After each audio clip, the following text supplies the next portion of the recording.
Hello everyone. आज हम इस वीडियो में हिमाचल प्रदेश के हाटी समुदाय के बारे में जानेंगे, जिसका संबंध हिमाचल प्रदेश के डिस्ट्रिक्ट सिरमौर से है और इसे हाल ही में अनुसूचित जनजाति का दर्जा दिया गया है। इस वीडियो में हम आगे डिस्कस करेंगे कि अनुसूचित जनजाति के लिए क्या क्राइटेरिया होता है और कौन इसे घोषित करता है। इसके अलावा हाटी समुदाय का इतिहास और इसके अंतर्गत कौन कौन से क्षेत्र आते हैं, हम ये डिस्कस करेंगे। और इस समुदाय में आने के बाद इन क्षेत्रों को क्या क्या लाभ होंगे, ये भी हम इस वीडियो में जानेंगे। तो हाल ही में केंद्रीय कैबिनेट द्वारा 5 राज्यों की 12 जनजातियों को अनुसूचित जनजातियां घोषित किया गया है। तो इनमें से जो हाटी समुदाय है वो भी इसमें से एक है, जिसका संबंध हिमाचल प्रदेश से है। तो सबसे पहले हम देखते हैं कि अनुसूचित जनजाति किन्हें कहते हैं। तो इंग्लिश में इसे शेड्यूल्ड ट्राइब कहते हैं। तो ये ऐसी जनजातियों का समूह होता है जो शिक्षा, आर्थिक दशा, जीवन स्तर के आधार पर बहुत ही पिछड़े हुए होते हैं और आधुनिक सभ्यता विकास से अप्रभावित रहते हैं। तो इसके लिए जो भारतीय संविधान है उसके आर्टिकल 342 के अंतर्गत जो है राष्ट्रपति ऐसी जनजातियों को अनुसूचित जनजातियां घोषित कर सकता है। तो ये पावर किसके पास है? राष्ट्रपति के पास। अब वो उस राज्य के राज्यपाल के परामर्श पर ही उन जनजातियों को अनुसूचित जनजाति घोषित करेगा। और इसमें संसद के पास ये अधिकार है कि वो उन जनजातियों को अनुसूचित जनजातियों की सूची में रखे या कब तक वो रखेंगे, तो ये अधिकार किसके पास है? संसद के पास। और संसद मिलकर बनी होती है लोकसभा, राज्यसभा और राष्ट्रपति से। भारतीय संविधान में जो अनुसूचित जनजाति है इसकी कोई विशेष परिभाषा नहीं दी गई है, परंतु जो राष्ट्रपति है उसे ये अधिकार दिया गया है कि वो घोषित कर सकता है किसी भी जनजाति को अनुसूचित जनजाति, वो भी राज्यपाल के परामर्श पर। इसमें हम सबसे पहले देखेंगे हाटी समुदाय का क्या इतिहास रहा है। तो जो हाटी समुदाय है इसका संबंध किस राज्य से है? हिमाचल प्रदेश। और हिमाचल प्रदेश के डिस्ट्रिक्ट सिरमौर के गिरिपार क्षेत्र, जिसे ट्रांसगिरी भी कहते हैं, वहाँ पर रहने वाला एक समुदाय है। और ये समुदाय क्षेत्र जो है ये सिरमौर की 2 नदियों गिरी नदी और टॉन्स नदी के मध्य स्थित है।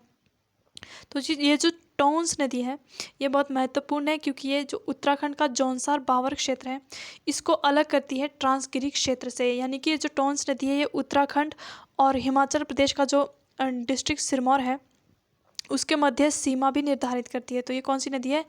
टॉन्स नदी। इन 2 नदियों के जो बीच का क्षेत्र है उसे कहा गया है हाटी समुदाय क्षेत्र।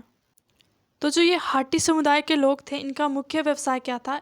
ये छोटे हाट बाज़ारों में सब्जी, मांस, ऊन और अपनी फसल आदि बेचकर जो है अपने जीवन का निर्वाह करते थे। तो आगे हम मैप के थ्रू देखते हैं कि जो हाटी क्षेत्र है ये कहाँ पर स्थित है।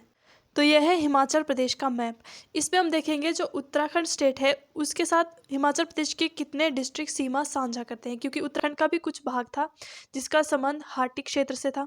तो इसमें जो सिरमौर है, शिमला है और किन्नौर है, ये 3 डिस्ट्रिक्ट उत्तराखंड के साथ सीमा साझा करते हैं। क्योंकि जो हाटी क्षेत्र है उसका संबंध सिरमौर से है, तो हम सिर्फ सिरमौर और उत्तराखंड के बीच का ही एरिया देखेंगे।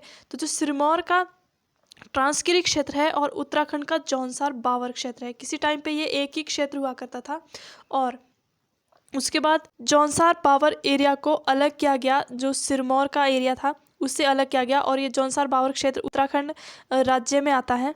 और यहाँ पे जो जौनसार बावर क्षेत्र में रहने वाले जो हाटी समुदाय था उन्हें भी अनुसूचित जनजाति का दर्जा मिल गया था 1967 में। तो तब से लेके मांग उठती रही थी कि जो सिरमौर का हाटी क्षेत्र है उसे भी अनुसूचित जनजाति का दर्जा दिया जाए, जैसे कि जौनसार बावर क्षेत्र को दिया गया है। आगे हम सिरमौर डिस्ट्रिक्ट के मैप में देखेंगे कि सिरमौर डिस्ट्रिक्ट का कितना पार्ट जो है हाटी क्षेत्र के अंडर आता है। तो इसमें 3 मुख्य नदियाँ हैं, वो है गिरी नदी, टॉन्स नदी और यमुना नदी। क्योंकि इन 3 नदियों के बीच का जो क्षेत्र है उसी को हाटी क्षेत्र, उसी के अंडर जो है हाटी क्षेत्र आता है। इसमें सबसे पहले हम देखेंगे गिरी नदी। तो गिरी नदी का जो उद्गम होता है वो डिस्ट्रिक्ट शिमला से होता है, शिमला के कुप्पर चोटी, वहाँ से गिरी नदी उद्गम इसका होता है और ये आगे सोलन में बहते हुए डिस्ट्रिक्ट सिरमौर में प्रवेश करती है और पांवटा साहिब के रामपुर घाट के पास जो है ये यमुना नदी में मिल जाती है। जो दूसरी प्रमुख नदी है वो है टॉन्स नदी। इसका जो ओरिजिन होता है वो उत्तराखंड से होता है। तो ये उत्तराखंड से ओरिजिनेट होती हुई ये कहाँ बहती है? थोड़ी सी शिमला वाले क्षेत्र में बहती है और उसके बाद ये सिरमौर डिस्ट्रिक्ट और उत्तराखंड के बीच सीमा निर्धारित करती है। और आगे जाके जो ये नदी है ये खोदरी माजरी नामक स्थान पर यमुना नदी से मिल जाती है। तो जो गिरी नदी है और टॉन्स नदी ये दोनों सहायक नदियाँ हैं यमुना नदी की। इसके अलावा जो टॉन्स नदी है वो ट्रांसगिरी क्षेत्र और जौनसार पावर क्षेत्र को भी अलग करती है, यानी इन दोनों के बीच जो है सीमा का निर्धारण करती है कौन सी नदी, टॉन्स नदी। और इसके अलावा जो टॉन्स नदी है ये उत्तराखंड और सिरमौर की भी सीमा निर्धारित करती है। डिस्ट्रिक्ट सिरमौर में बहने वाली जो गिरी नदी है और टॉन्स नदी है और इसके अलावा जो यमुना नदी है, इन तीनों नदियों के जो बीच का ये क्षेत्र है इसी के अंडर आता है हाटी क्षेत्र। तो सिरमौर डिस्ट्रिक्ट का इतना ये जो क्षेत्र है यही हाटी क्षेत्र के अंदर आता है, ना कि पूरे सिरमौर का जो है, पूरे सिरमौर का एरिया इसमें नहीं आएगा। सिर्फ इन 3 नदियों के जो बीच का क्षेत्र है, यानी कि ये इतना एरिया जो आपको दिख रहा है मैप में, यही हाटी क्षेत्र के अंडर आता है। ये जो ब्लू सर्कल के अंदर जितना भी एरिया है इसी को ट्रांसगिरी क्षेत्र कहा जाता है और इसी के अंडर आता है हाटी क्षेत्र, इसी इतने एरिया के अंडर ही आता है। जो पूरा डिस्ट्रिक्ट सिरमौर है वो इसके अंडर नहीं आता है, सिर्फ इतना ही क्षेत्र इसमें आता है। तो अभी हमने मैप में पूरा देख लिया है कि कितना क्षेत्र जो है हाटी क्षेत्र के अंडर आता है। आगे हम देखते हैं कि जो जौनसार बावर क्षेत्र था उत्तराखंड में जो स्थित है और टॉन्स ने जिसको अलग करती है सिरमौर से, उसको 1815 में क्या किया गया, जो ट्रांसगिरी क्षेत्र था उससे अलग किया गया जौनसार बावर क्षेत्र को 1815 ईस्वी में। तो जौनसार बावर में रहने वाले जो हाटी थे वो किसी टाइम पे सिरमौर की शाही रियासत का हिस्सा थे, यानी कि इन दोनों क्षेत्रों में बहुत सारी सिमिलैरिटीज़ है, चाहे वो कल्चर सिमिलैरिटीज़ देखें तो इसको 1815 में अलग किया गया जौनसार बावर क्षेत्र को, और ये आज के टाइम में जो है उत्तराखंड में ये क्षेत्र पड़ता है। और जो बचा हुआ ट्रांसगिरी क्षेत्र था वो डिस्ट्रिक्ट सिरमौर यानी हिमाचल प्रदेश के अंदर रह गया और क्षेत्र को अलग किया गया, परंतु यहाँ पर क्या है, कल्चरल सिमिलैरिटी आज भी बहुत है। फिर उसके बाद क्या हुआ, 1967 में जो जौनसार बावर उत्तराखंड वाला क्षेत्र था वहाँ का जो हाटी समुदाय था उसको अनुसूचित जनजाति का दर्जा मिल गया था 1967 में। तो उसके बाद क्या हुआ कि इसी तर्ज पर जो ट्रांसगिरी क्षेत्र जो कि डिस्ट्रिक्ट सिरमौर में पड़ता है हिमाचल प्रदेश में, तो वहाँ उस क्षेत्र में जो रहने वाला हाटी समुदाय था तो वो भी लगातार मांग कर रहे थे 1967 से कि उन्हें भी अनुसूचित जनजाति का दर्जा दिया जाए। तो लगातार 1967 से 2022 तक लगभग 50 वर्षों तक यह संघर्ष चल रहा और फाइनली 14 सितंबर 2022 को जो केंद्रीय कैबिनेट है उसके द्वारा हाटी समुदाय को एसटी घोषित करने की मंजूरी दी गई है, यानी कि अनुसूचित जनजाति का दर्जा देने की मंजूरी इसको 2022 में दी गई है। और ये जो मांग चली आ रही थी वो 1967 से लेकर चलती आ रही थी। तो इस दौरान बहुत सारे प्रदर्शन हुए, बहुत सारे आंदोलन हुए। तो इन 50 वर्षों के संघर्ष के बाद 14 सितंबर 2022 को जो है हाटी समुदाय को एसटी का दर्जा दिया गया। तो आगे हम देखेंगे जो हाटी समुदाय है उसके अंडर कितने क्षेत्र आते हैं, यानी कि जो डिस्ट्रिक्ट सिरमौर है उसके कितने क्षेत्र जो है इसके अंडर आते हैं हाटी एरिया, क्योंकि पूरा सिरमौर का एरिया तो इसमें आता नहीं है, तो कुछ ही क्षेत्र आते हैं। तो वो कौन कौन से हैं, तो जो हिमाचल प्रदेश का डिस्ट्रिक्ट सिरमौर है उसमें 5 विधानसभा निर्वाचन क्षेत्र है, तो वो है नाहन, पांवटा साहिब, रेणुका जी, शिलाई और पच्छाद। तो इसमें जो शिलाई और रेणुका जी है इसका तो टोटल एरिया इसमें आ जाता है हाटी एरिया में। तो इसके अलावा जो पांवटा साहिब है इसका कुछ ही क्षेत्र है, 50 से 80% क्षेत्र इसमें आता है, और इसके अलावा जो पच्छाद है उसका भी कुछ क्षेत्र इसमें हाटी एरिया के अंडर आता है। उसके अलावा जो नाहन कंस्टिट्यूएंसी है उसका एक भी क्षेत्र हाटी एरिया में नहीं आएगा, सिर्फ शिलाई, रेणुका जी, पच्छाद और पांवटा साहिब के क्षेत्र ही इसमें आते हैं। इसमें शिलाई और रेणुका जी तो टोटल है, उसके अलावा पांवटा साहिब और पच्छाद के कुछ ही क्षेत्र इसमें आते हैं।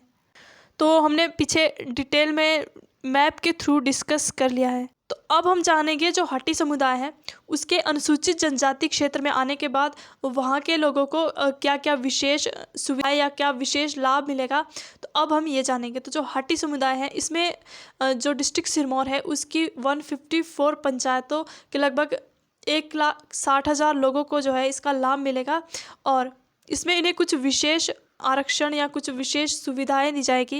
लोकसभा और विधानसभा सीट में आरक्षण, तो सबसे पहला बेनिफिट तो यहाँ क्या हो जाएगा, अनुसूचित जनजाति में आने का लोकसभा और विधानसभा की जो सीट्स होती हैं उसमें उन्हें कुछ आरक्षण प्राप्त होगा। जबकि जो वर्तमान लोकसभा है हमारी उसमें कुल टोटल सीट्स होती हैं 543 सीटें, जिसमें जो एसटी है, शेड्यूल्ड ट्राइब्स है, उनकी 40 सीटें पहले से ही आरक्षित होती है, यानी कि 543 में से 40 जो सीट होगी वो एसटीज में से भरी जाएंगी।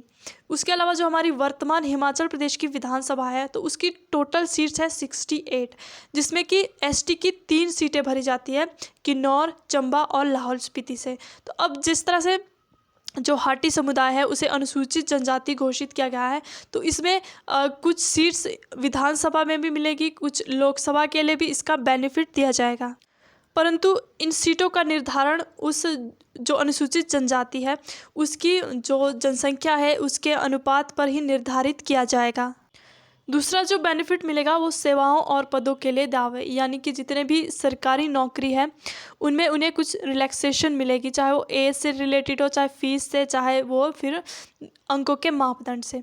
जैसे कि जो संघ होता है और राज्य लोक सेवाएं, इसमें क्या नियुक्ति के समय अनुसूचित जनजाति के दावे को ध्यान में रखते हुए राज्य इन वर्गों के उम्मीदवारों को आयु, फीस, अंकों के मापदंड को घटाने के लिए उपबंध कर सकता है। यानी कि जितनी भी सरकारी पोस्ट निकलती हैं तो राज्य क्या करता है, जब भर्ती करवाने के समय जो अनुसूचित जनजाति होती है तो उन्हें रिलैक्सेशन दी जाती है आयु, फीस, अंकों के मापदंड में। जैसे कि हर कैटेगरी के लिए जो मिनिमम एज होती है वो 18 वर्ष होती है, पर मैक्सिमम एज में डिफरेंस होता है। जैसे जनरल के लिए अलग होगी, एसटी के लिए अलग होगी, एससी के लिए अलग, ओबीसी के लिए अलग आयु सीमा होती है मैक्सिमम में। मिनिमम सबके लिए सेम होती है 18 वर्ष।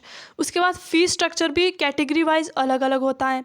उसके बाद जब एग्ज़ाम हो गया, उसके बाद जब रिज़ल्ट होता है तो जो मेरिट लिस्ट तैयार होती है तो वो मेरिट लिस्ट में जो नंबर होते हैं, जो अंक होते हैं, वो भी कैटेगरी वाइज अलग अलग होते हैं। जैसे जनरल कैटेगरी के लिए अलग नंबर हो गए और उसके अलावा एससी, एसटी, ओबीसी के लिए अलग अलग नंबर पर जो है रिज़ल्ट तैयार किया जाता है।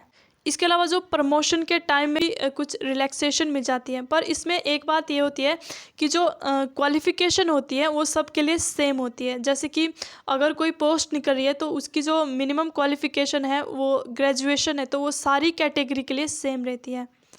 पर डिफरेंस कहाँ पे होता है, वो होता है एज में, फ़ीस स्ट्रक्चर में, और उसके बाद जो मेरिट लिस्ट होती है तो वहाँ पर रिलैक्सेशन मिल जाती है यदि कोई क्षेत्र जो है अनुसूचित जनजाति के अंडर आ रहा है। इसके अलावा कई शैक्षणिक स्थानों पे जो है सीट आरक्षित होती हैं, फीस स्ट्रक्चर अलग से होता है और कुछ स्कॉलरशिप भी दी जाती है जो अनुसूचित जनजाति से संबंधित उम्मीदवार होते हैं। तो ये था हमारा टॉपिक हाटी समुदाय से संबंधित, जिसे हाल ही में अनुसूचित जनजाति घोषित कर दिया गया है। और thanks for watching the video. अगर आपके लिए ये वीडियो इन्फॉर्मेटिव रही हो तो प्लीज़ इसे ज़्यादा से ज़्यादा शेयर करें और चैनल को सब्सक्राइब करें।